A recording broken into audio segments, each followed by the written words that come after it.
Hey, welcome to Scot Ferrell Show. Thanks so much for dropping by today. As you can tell, I have a beautiful blonde to my left. You're right. She's going to be my special guest today. Here's the irony of this setup today. Out of 17 years I've been entertaining or being on the radio or being on TV, it's the first time I've ever asked my wife to be my guest. So welcome, honey. Thank you very much. So why not break the thrilled rule? to be here. We're talking about marriage today. It's better if I don't bloviate on marriage all day. It's better if I bring my partner, who I am married to. We wanted to give people a real aspect of marriage. We've been together 20 years now, and I wanted folks to be able to hear from my wife, struggles. For some reason, when we go out in public and people meet us, they think we've never faced any challenges. And for some reason, everybody thinks I grew up rich. Au contraire, never the case. But I wanted to bring my wife in so she could talk about things, because ladies, I know sometimes you like to hear from a woman, so I brought a real live woman to the show today. But because I don't remember so much when I was sick, she's the only one who can fill in the gaps. I don't remember anything from the time I was sick. So my wife's going to have to talk about, because today's show, what makes a marriage successful. And if you ask 100 couples, you're probably going to get different answers. I'll ask people just for fun. I know what makes a marriage successful. I know what one makes one not successful. I did that for my first marriage. So get ready to take notes, get pen, paper, thumbs, whatever it is you use, and take some notes today. But before we get there, we got to talk about the sponsor of today, Dirt Poor Coffee. The best coffee I've ever had, straight from Costa Rica, apparently, is what they tell me.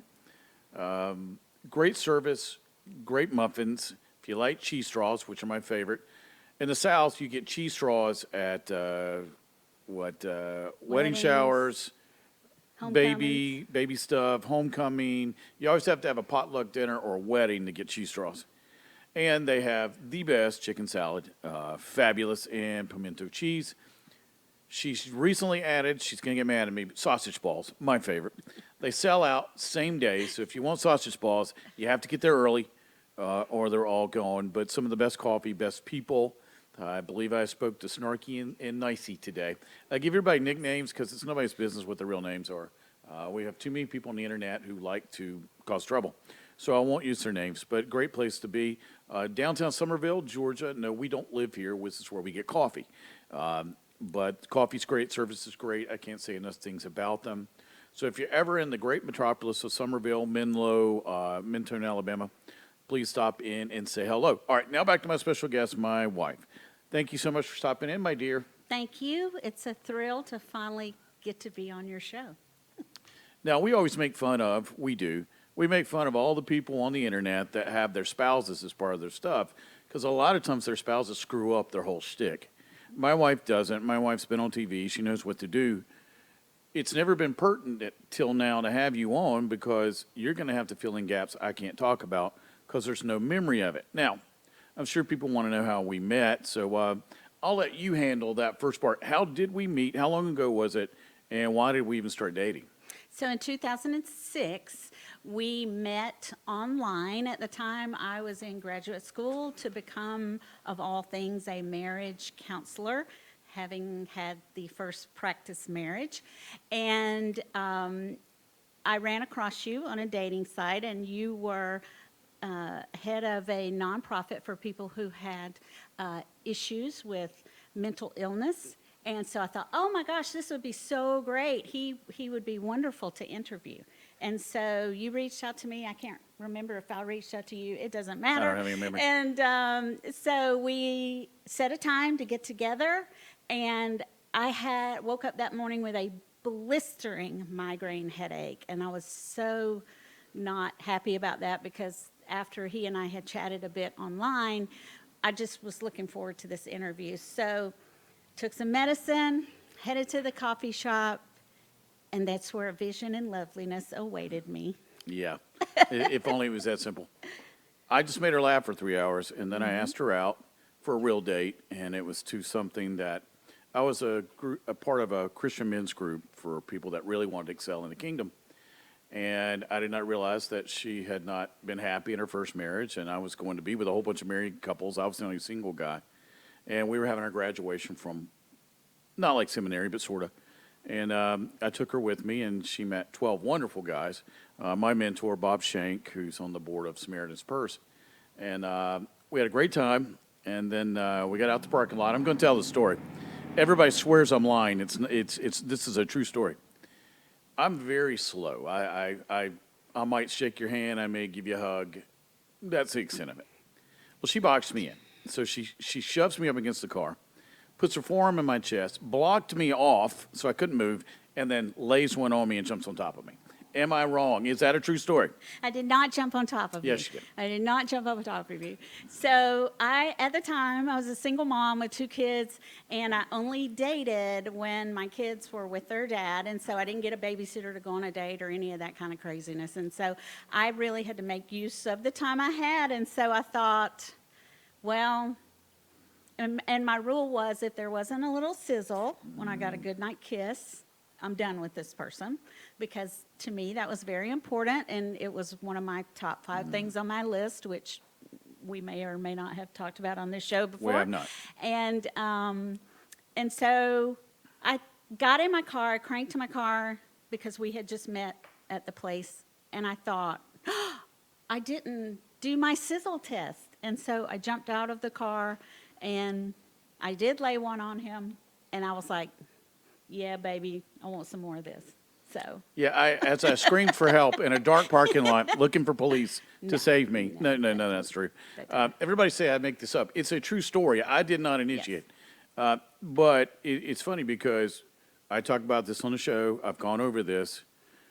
To get who you want when you're dating, to be able to project out, you have to make a list of all the things you want in your next person. I had a list of 100. She had a list of 100. As soon as we finished our list, we met each other. And I never deviated because our first date, I went through, okay, she's got everything on a list. I automatically stopped looking after I realized she had all 100. Why? I had already written out the 100 characteristics I wanted, so it would be pointless to look anywhere else. I knew God had led her to me. Was it perfect? No. We're going to go into that. But I knew that if she met all 100 of my list, it was fairly detailed, then this is the one I'm supposed to marry. Okay, well, where's the emotion? Well, there wasn't any for me. I'm on the spectrum, so I do things out of facts and figures. So the fact was she met all 100. I didn't have to feel all goosebumply. All I had to know was, all right, my objective's been met. This is what I asked for. This is what I'm getting. Okay, let's move on. Let's do this. And, somewhat the same for you. I actually took my list on dates, and so I would be in the bathroom opening my purse, looking at my list, and I would literally, if somebody didn't meet the top 5, I was like, there's no point in going any farther with this date, and I would just go back out of the bathroom. If they were rude, I would slip out the back door. If they were not rude, I would go back in and say, listen, this was really great. You're a very nice man, and I'm sure you're very lovely, but I've already decided that you're not what I'm looking for, which most of the time was very well received, I have to say. There were only 1 or 2 instances where some profanity was used at me, but I knew what I wanted, and I knew I didn't have a lot of time to waste, and I think that's all of us, because we have to remember that we're not promised tomorrow. And so, especially when it comes to behavior, people always think, oh, well, I'll fix this tomorrow. And as my beautiful mentor sitting to my right would tell me at one point, you act like you don't have tomorrow. I mean, you act like you have all the time in the world, and you may not have tomorrow to fix your behavior, which was like a bucket of cold water right over my head. Because she was the worst client I've ever had. The most volatile, the most angry, the most aggressive. I got out a whiteboard one day and I said, what do you want? And she went through, I want money.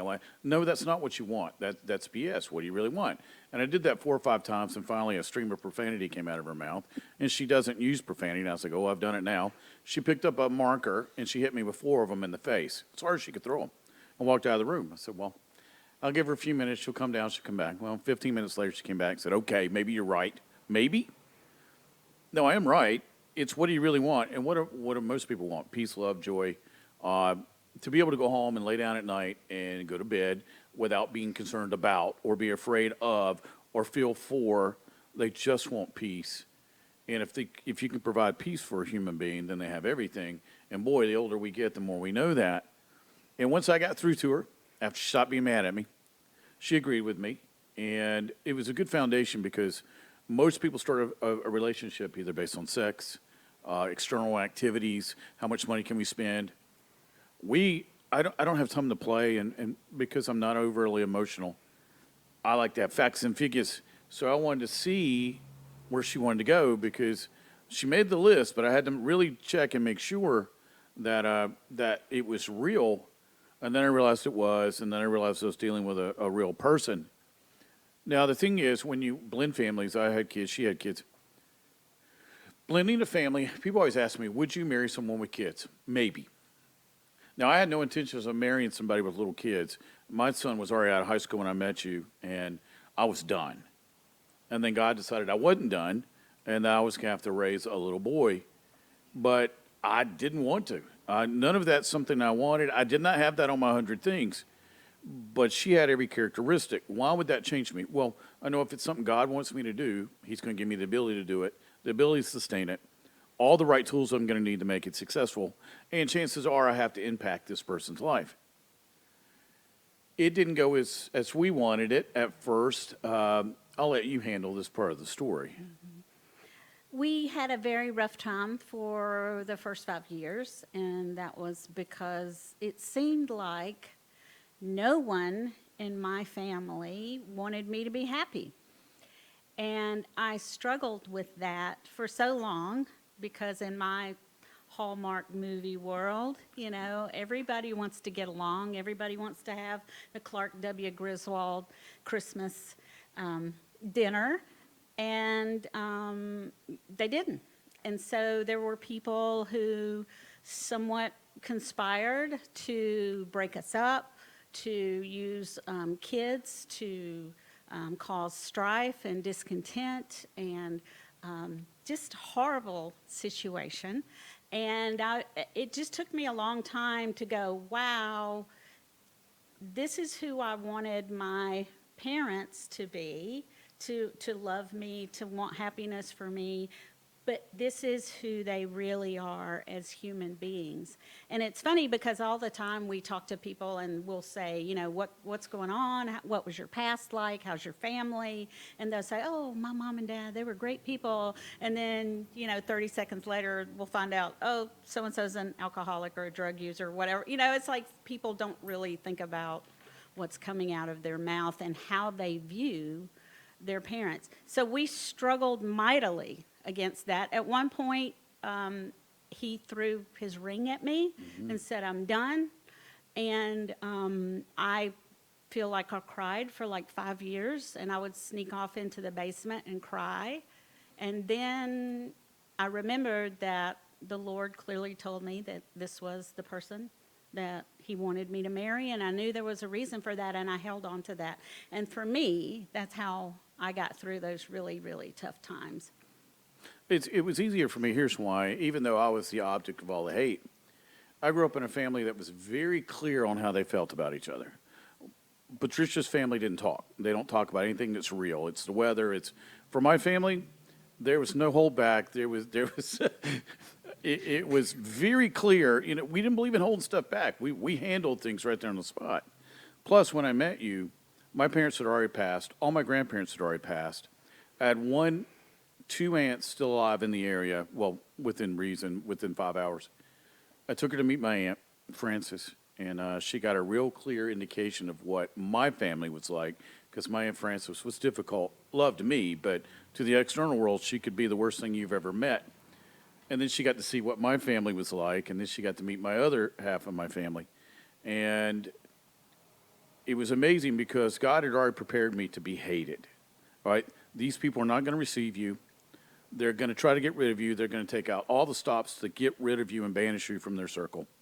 And then when I took my wedding band off, it always came down to I had this whole group of people trying to destroy me professionally and personally.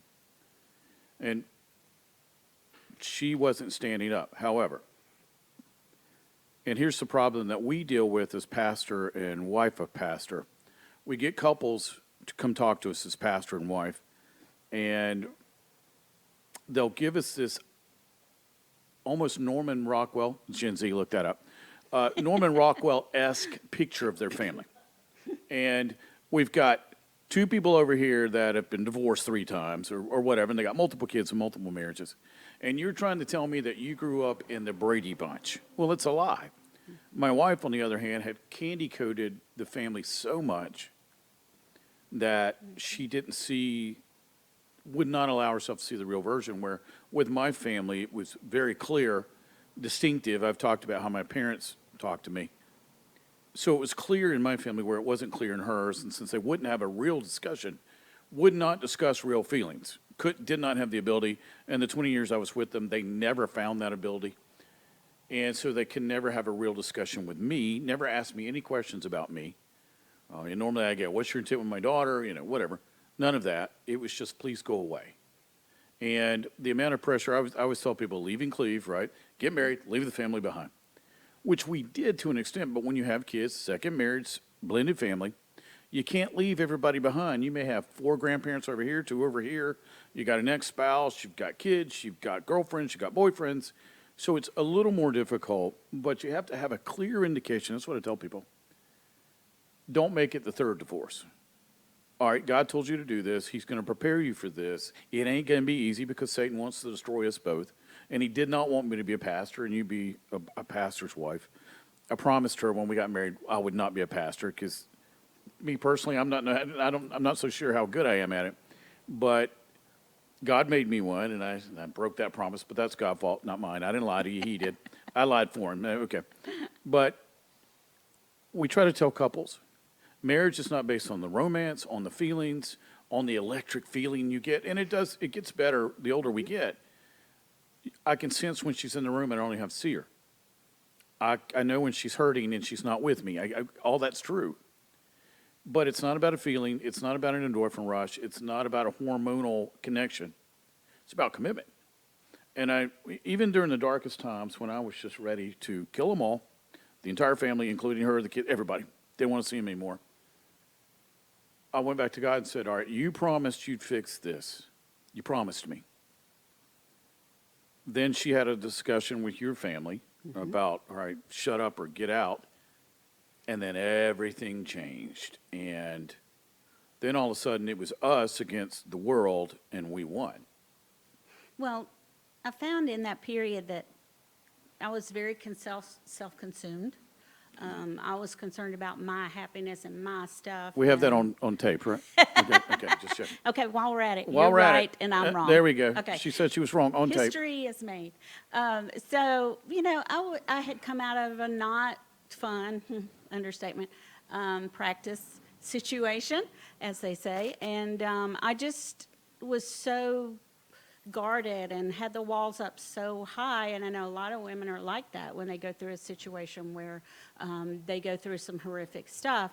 And so I had to literally learn how to think of him first above me. That sounds terrible, but it is true. In my childhood environment, I was very unattached. I would tell my parents I loved them, but I could walk out tomorrow and not really miss them or want to be with them anymore. And so I guess that actually made it a little bit easier for me to have this conversation. It got to a point where my dad, after my dad passed last year, was cleaning out his desk, and I found this sheet. And it had Scot Ferrell at the top, spelled incorrectly, 1 T, Ferrell. And it wasn't the same race, different color skin, lived in North Carolina, wrong height, wrong birthday, everything. And then I realized it was a mugshot of someone who the only thing they shared was a misspelled copy of the name. And somehow my father, in his unattached state, had internalized that was the person I had married. Insane, right? And so I had to change my programming from my childhood and work on me so I could be a better wife to him. And when that finally sunk into me that I had to really realize my parents are human, they're not so great humans, then I began to have the courage to look at them and say, look, you know what? I'm done with you guys.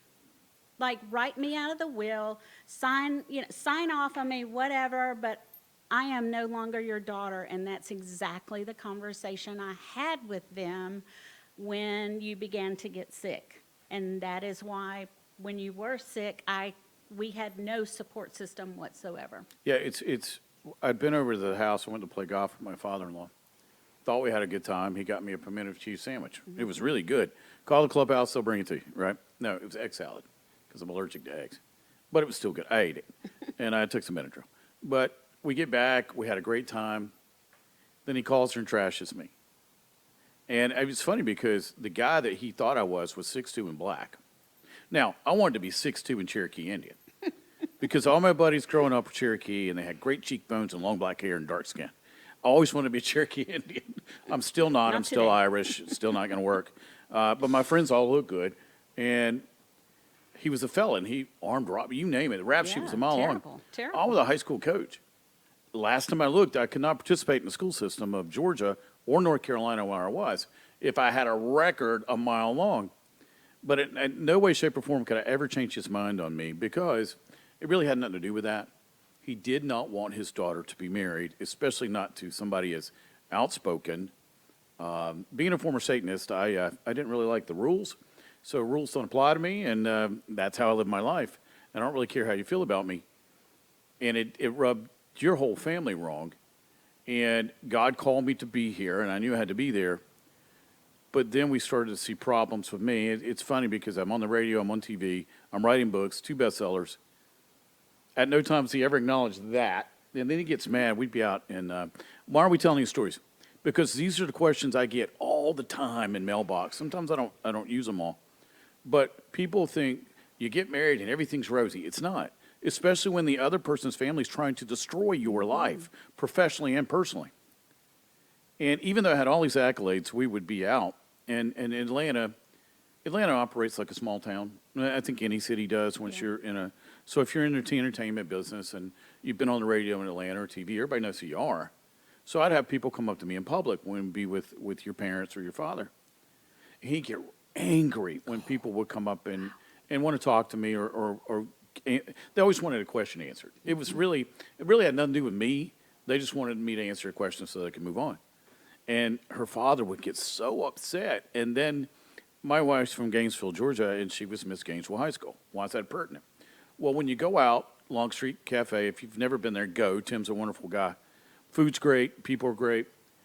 Well, it's like a celebration for Miss Gainesville High School to come home. So anytime I take her back, there's a line of people to talk to her and just see her. And we're in our 60s, and it's still like that. And your father just could never handle it because my father was the head of Civitan, and her father was, and he owned the bank, and he liked being the man, and now he's no longer the man. You've supplanted that. That's the way it's supposed to work, guys. We should help our kids be better than we are and more popular than we are and more efficient than we are. That's how it's supposed to go. Right. So think about it if you're at home, and this sounds like your scenario. The whole family's against you. They all hate you. They want to destroy you. God clearly told you to marry this person, male or female, right? You know what I mean, male and female. So just listen to him. Don't listen to the chatter. Don't listen to what they're trying to do. Don't take Satan's bait. So God had to teach me, don't get angry. Boy, could I have gotten angry. The old me wanted to come out. But he's like, look past that and look to what I've asked you to do. I've asked you to pick this family up, help her, marry her. The things you are going to do together won't include them, and ignore it. So I had to ignore people trying to destroy me every single day. And it was the whole family, including the kids, for 20 years. Now, her father recently passed. And now I'm not here, again, somebody go, well, her father and her mother. Listen, let me clear that verse up for you. Sometimes the greatest way to honor your father and mother is to not say anything bad of them.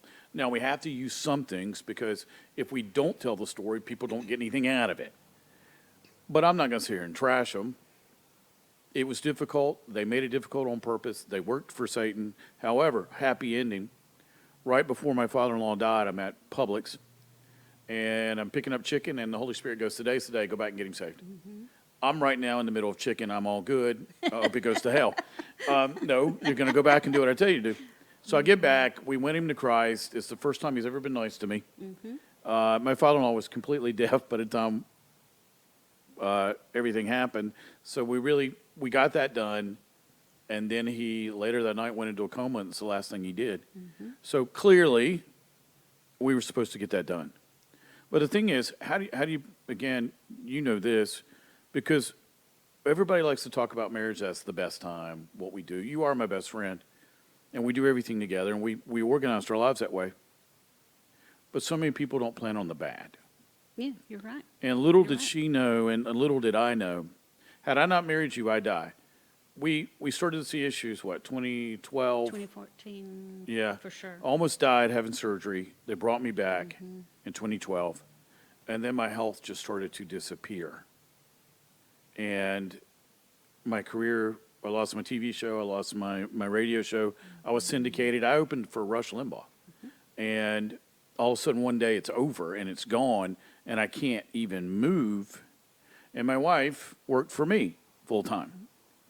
And then one day, when I got sick, we kept telling each other, next month it'll be better, I'll feel better. And then finally I had to go to my sponsors. God loved my sponsors. They wanted to keep paying me even though I was sick and couldn't be on the air. And I was like, that's not fair and that's not good business. And so now we go from a fairly good life to overnight, I can't work anymore. And I'll let you take it from there. So we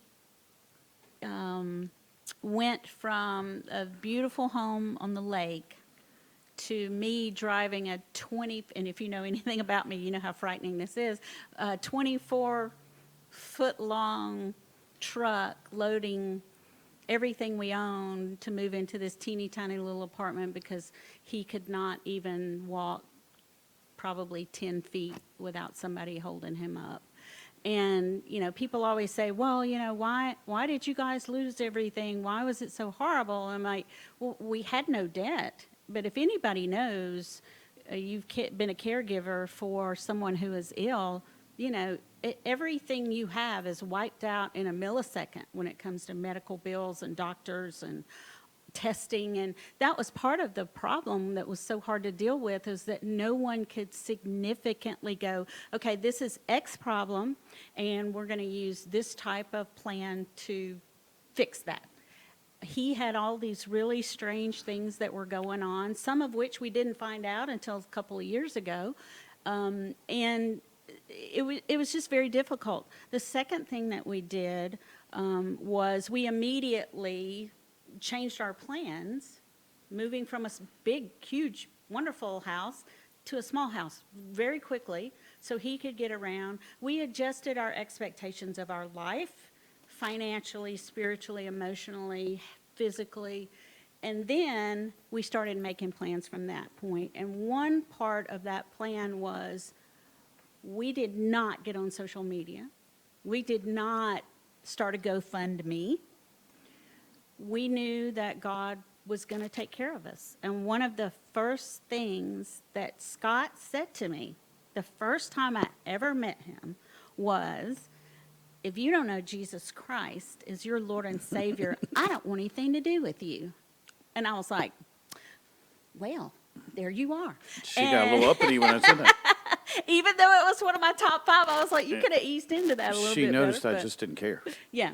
Yeah. And so for me, I tried to do everything I could to shield you. And, of course, I had to go back into corporate America and work 16-hour days and have to leave my sick husband at home. And again, this is a story that many, many, many, many women and caregivers out there always go through. And it's heartbreaking, it's physically exhausting, it's anxiety-ridden, and I feel for that. And so we began to change some of the things that we did and the way we spoke, and that's one reason that no one knew that he was sick, because according to quantum physics that my husband has taught for many years, the more you speak about sickness, the more sickness you're going to have. So we never did what most people did and do when they get sick. We turned towards each other, brought in the Lord, and started rebuilding our lives, even though we couldn't see clearly the end. I mean, I never would have imagined that we would be sitting here today.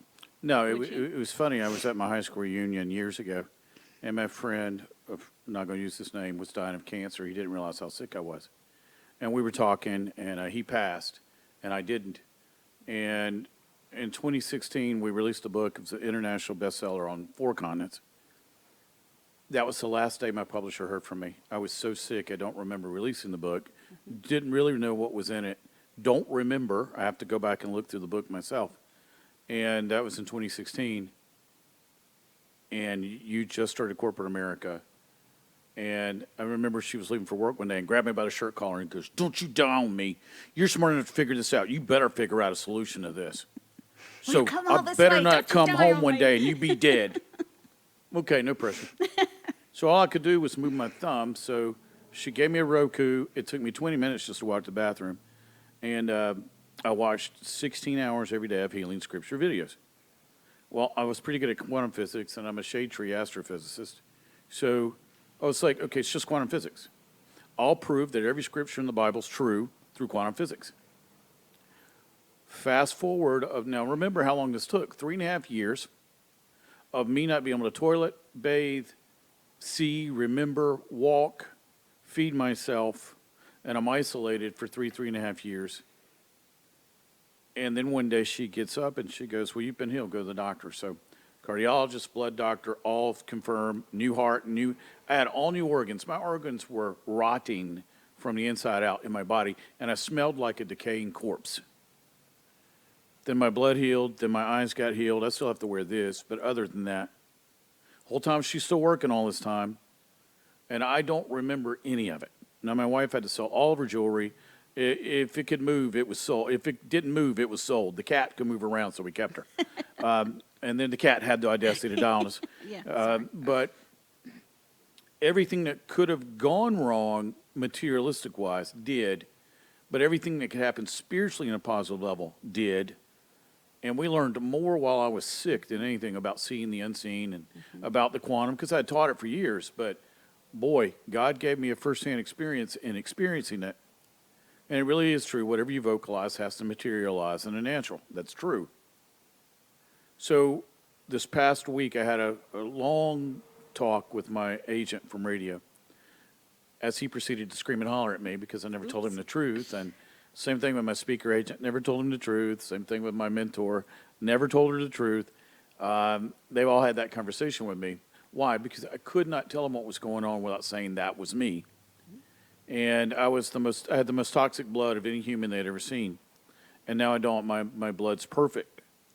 Well, the key is she spent how many years in corporate America trying to save us from starving to death, and I don't remember any of it. I remember nothing. And we found out I have a TBI. So I've been going to see a brain specialist in the Atlanta area. And come to find out, he's proven that I don't remember the 80s. I don't remember high school. I don't remember a lot of things. Now, we're hoping this all comes back. I'm getting more, I can use my limbs better. My fine motor skills are coming back.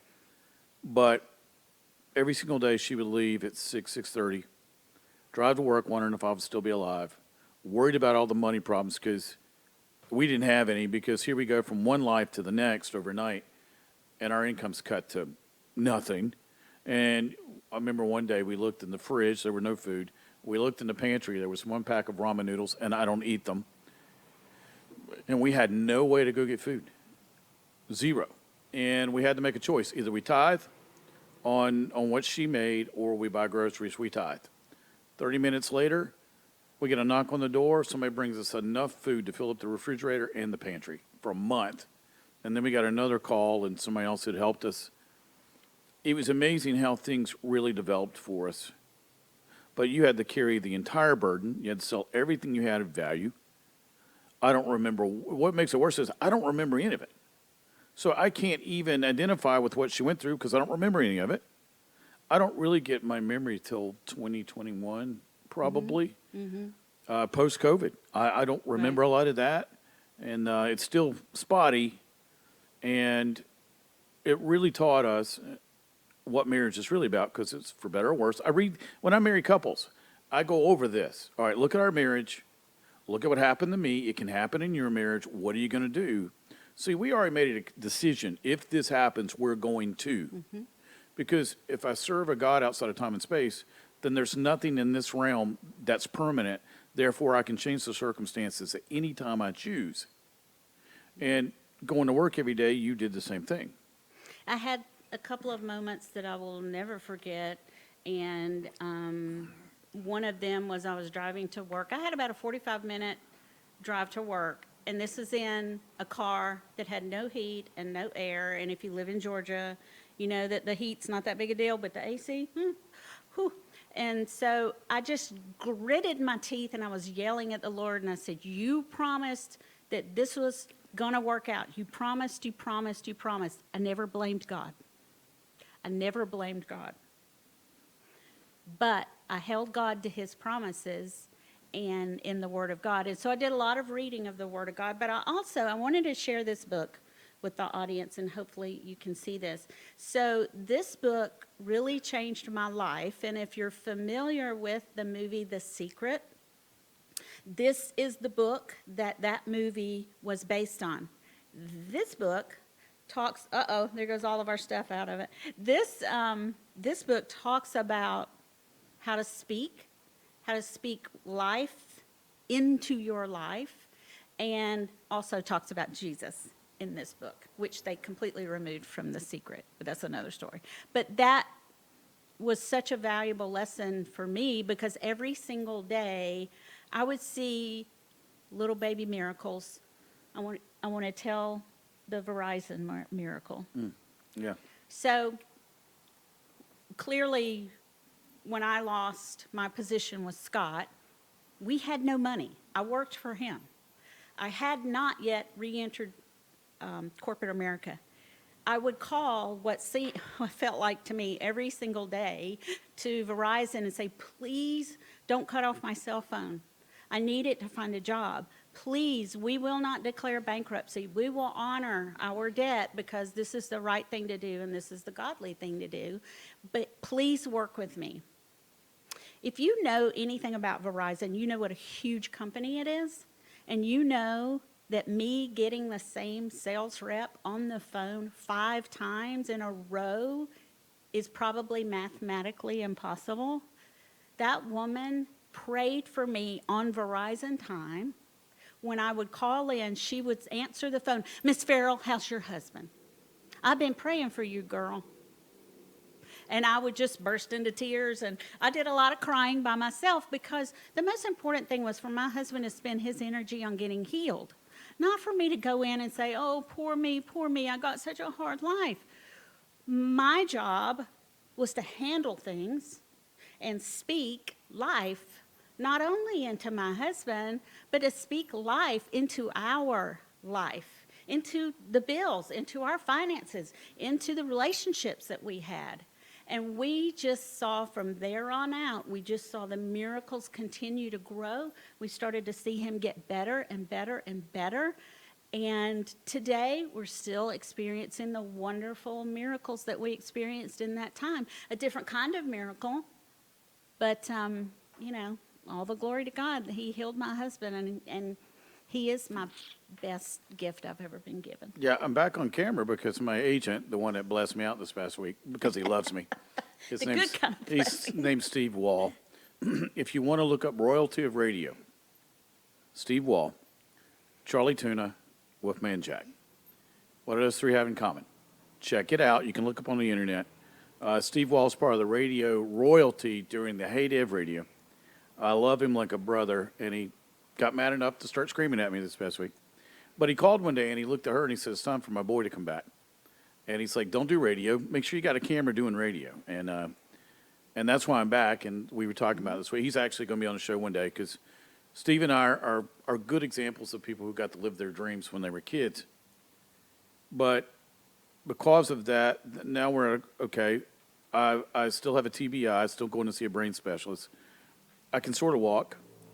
I can sort of eat. I can sort of do some things. Now, brain therapy is helping immensely.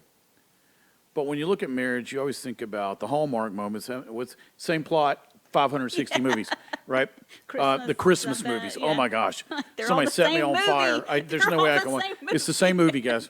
However, if somebody wants to give me 500 grand a year to make the same movie and only do 2 films a year, I'm in.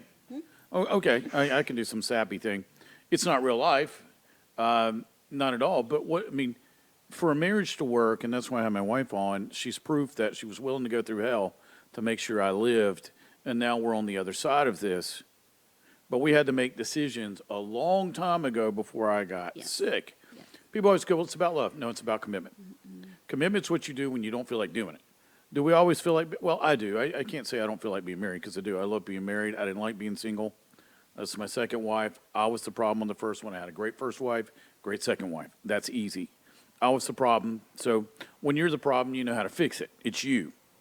But we made the commitment, regardless of what was in front of us, we were going to overcome it. All right, love's great, but you always have to sit and go, okay, what's our ROI on this? All right, so we look at everything through business because my wife's in corporate America. What's the ROI on our marriage? How do you measure ROI in marriage? All right, it's love, peace, joy, okay? What's next? Quiet. When you get home, you just want to be in an environment of love and peace. Not screaming, fussing, hollering, nothing. Because I teach couples, and we did this too. What are the 15 things you're going to argue about all the time? Let's go ahead and pre-solve those up front so we don't ever have to have an argument about them. And I can say for the both of us, we don't normally argue over anything. Almost every argument we ever had was from the external, not the internal. We weren't arguing with each other.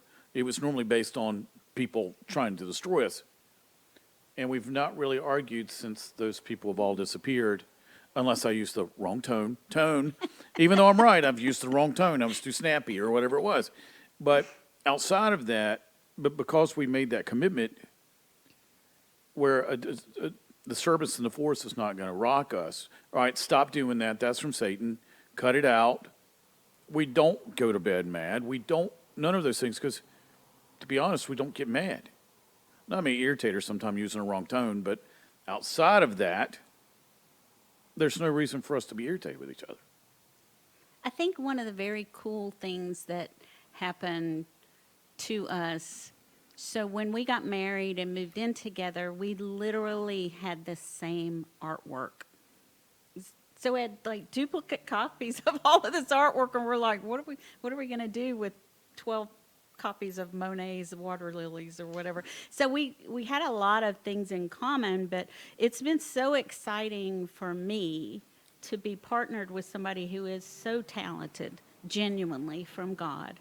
Because one of my top things on my list was that I wanted to build businesses with my partner. And we have done nothing but for the last 20 years, because everybody in this day and age, due to technology and other things, they have to reinvent themselves so much. And so it's so exciting to be able to use my brain with my partner, figure out how are we going to do this, how are we going to do that, what's the best people we can work with. And that's truly a fun thing that we can get together and brainstorm and draw things out on his precious whiteboard. And Gotta have a whiteboard. so he's I have so much respect for my husband because of his knowledge. And one of the sweetest things my husband has ever done for me, he wrote several years in a row 100 reasons why I love my wife. And if you know anything about my husband, like, this is a little hard to read. He hand wrote all of them.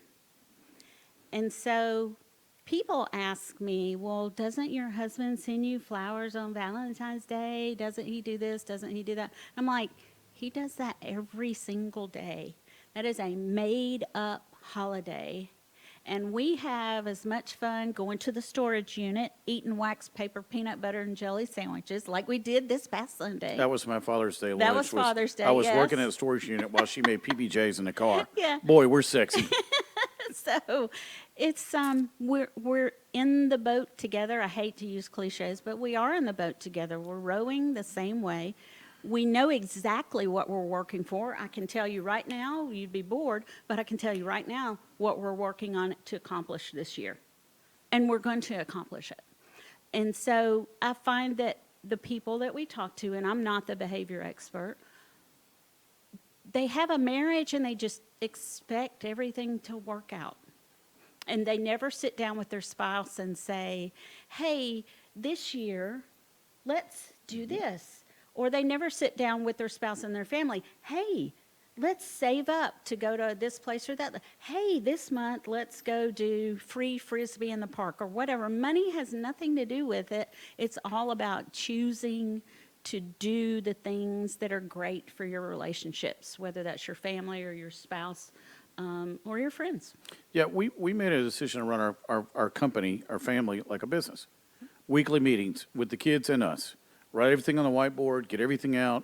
We planned our vacations 12 months in advance. That would be me. Normally sporting events because our youngest love sports. So we've been everywhere. We've been Cameron crazies. We've done everything. G got to hang out with Coach K. He's been at Wake Forest. You name it, he's done it.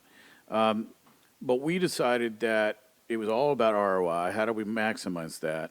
Because people look at us a lot of times and go, y'all have had such a magical life, and y'all have gotten to do so much, and they never think about what went into it. It's like Gary Player heard a guy behind him at the Masters one time going, yeah, I wish I could swing like that. And Gary almost snapped his driver in half, turned around, walked over to the guy, started screaming at him, pulled off his gloves where Gary would, his hands were meat. He practiced so much. And he goes, when you're willing for your hands to look like this and you take 500 shots a day, maybe you'll be as good as I am. And my theory was, how in the world can I get on radio and TV and talk about marriage, talk about family, and talk about life and success if I'm not doing what I'm telling people to do? Because let's face it, in my business, or I'm not a motivational speaker, I'm not a counselor, I'm not an MD. I'm the other guy. And I do behavior. And I have a company that does behavior consulting. But we wanted to be real. That's why we're doing this today. We want people to know that it's not all it's wonderful with us, but the circumstances are never wonderful. That's why you have to change the circumstances to fit where you want to go. Nobody's going to give you anything. Nobody's going to pat you on the back. Nobody's going to be nice to you, especially not in the entertainment business. Good grief. Have we gotten an education in 20 years? But a lot of good's come out of it. And I watched one of my friends, I'll never forget this. We were talking in Charleston one night. I'm not going to use his name. And I said, what do you really want to do? He was an attorney. He now has 22 Emmys because he decided he wanted to make movies. And we're still going to work together. I did one project with him, and we have one Golden Quill Award, Emmy of Writing. And I won one with him. And great book. Then we get 2 bestsellers. We have this magical life with a wrapping. But people don't realize what goes into it. Work, yeah. They're not there still when you help me out of bed or when you help me get dressed or, when you cut my food up. Nobody sees that. They only see when you help me get in the car. After the show, she'll help me get in the car. I can still drive. I just can't do all the other. When you take me to the brain center and they work with me and people seem to want to not talk about that. Mm. No, it's not always roses and fairies, but it is nice, which leads me to, guess who's going to help me with the mailbag today? Yes, Yay, all right. I love mailbag. All right, we can't not do this. All right, I never read these. My wife gets them on the internet, and she puts them, she makes them look pretty for me. And here, read these, and I'll answer them. Dear Scott, from down in Dawsonville. Okay, speed that up. I love my husband, but he has Asperger's, and I'm struggling to find ways to communicate with him. Wow, that sounds familiar. It's almost like he has no feelings at all sometimes, and I'm definitely not like that. How in the world can I make this better? Lock him in the closet until he decides to talk to you. With anyone on the spectrum, conversation can be a struggle. I should know. I was identified so many years ago after my students did a intervention for me at the high school I taught in, and they wouldn't let me out of the classroom until I admitted I had it. Although everybody apparently knew it. It's not a matter of desire, it's a matter of ability. People with Asperger's, It's communication disorder. Come on, guys. That's what it is. So communication will not always be the way you want it to be, but they can communicate. You sit down like we do because I'm unique. I ask her how she wants to be communicated with. And then I just meet that. So I'll go, what are the 3 ways you want me to communicate with you? Because, again, that tone thing that she talks about with me, a lot of times I've got the wrong tone, true, because I'm so snappy. It's just like, it's not personal for me. The problem is I'm not the receiver. So sit him down, tell him how you want to be communicated with, and he'll do it. Now, you got to communicate the way he wants to communicate, because I like facts and figures. I don't like verbal diarrhea. I do not like to be vomited on when it comes to verbal stuff. No drama. Speak to me in bullet points with no drama. Just give me the facts. I'm Joe Friday from Dragnet. Gen Z, look it up. Great show. Great show. And Hawaii 5-0, the old one, was good too. That's how you do it. Just sit down, have a frank conversation. Here's how I need to be communicated with, and move on. And my wife's taking calls during the show. What's the next one? I love business. Chris from Costa Rica. So I've heard you talk about a list when it comes to choosing the right girlfriend. Can you explain what that's all about? Should I get a potential girlfriend to do it with me? A potential girlfriend? A potential girlfriend. Well, you got to secure the deal first. But okay, number one, don't take those flyers in Vegas on the thing. Those don't help. That's bad. I saw that on a TV show. Oh, scared. What do you want? Start with 50. I did 100 items, characteristics. Don't put looks. Don't put ethnicity. That'll handle itself. Me, I didn't care. God shouldn't have made all these women if he didn't want me to date them, regardless of color or nationality. What do I want? 50 characteristics that are non-negotiable, period. You normally have to do it before you meet the girl. Recently, we had someone also, I get more questions about this than anything. Every ex-girlfriend I've ever worked with that did this got married. I've had 3 successfully get married. They were wonderful people. They just weren't supposed to marry me. They all love her.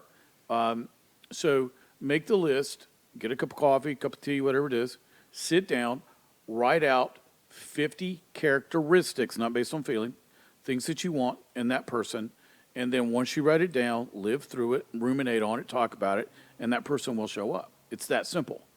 Then when you meet them, make sure they have a list too, because what will happen is people will call me or email me, and I'll get them to do their list, and then, wow, somebody shows up. And then I get them to do their list, and a lot of times the lists are the same. So, again, I can't talk too freely about people I work with, but especially as a pastor. But I have people in all walks of life call me about this, and the list never lies. Because the list is based on a lack of looks. So now you don't have boobs in your face, you don't know how beautiful he is, no dimples. You just have cold, hard facts on what you want. If you'll erase all the feelings, you'll get exactly what you want. All right, what's the next one? From Mad in Marietta. Hello, Scott. I'm 8 years old, and my older brother, he's 12, is always saying mean stuff to me. How can I get him to shut up? Baseball bat, duct tape his mouth, put him in the closet. That's what I wanted to do. Okay, that's what I wanted to do as a kid. I had that brother. But another question, I get a lot of questions from parents on what to do about the siblings beating on each other. All right. Well, they only beat on each other because you allow it. That's it. That's the only reason kids can do this. Now, I get it. Brothers are boys are boys. You gotta cut it off, though. Trust me, I taught high school. Got a classroom full of boys. They're going to do stupid things. So I just walk in and go, can we not be 8 today? Can we be 18? Cut it out. Go sit down. Stop hitting each other. Stop the fart noises. Stop it all. When it comes to siblings, here's the problem. If you allow this to go on, they will hate each other. There'll be a division. It will be competition. They will never work together. You will not have the love and bond that you want with your kids. All you will have is strife, and strife is taught in the home. Again, let's go back to Brady Bunch. Gen Z, look that up. Mike Brady ended up being a de facto father to all 6 kids from the series. Robert Reed was his real name, but until he passed, all 6 kids would call him dad, and then ask for his help with stuff. So it tells you who Robert Reed was. But he really lived what he taught in the show. That was really him, just a wonderful person.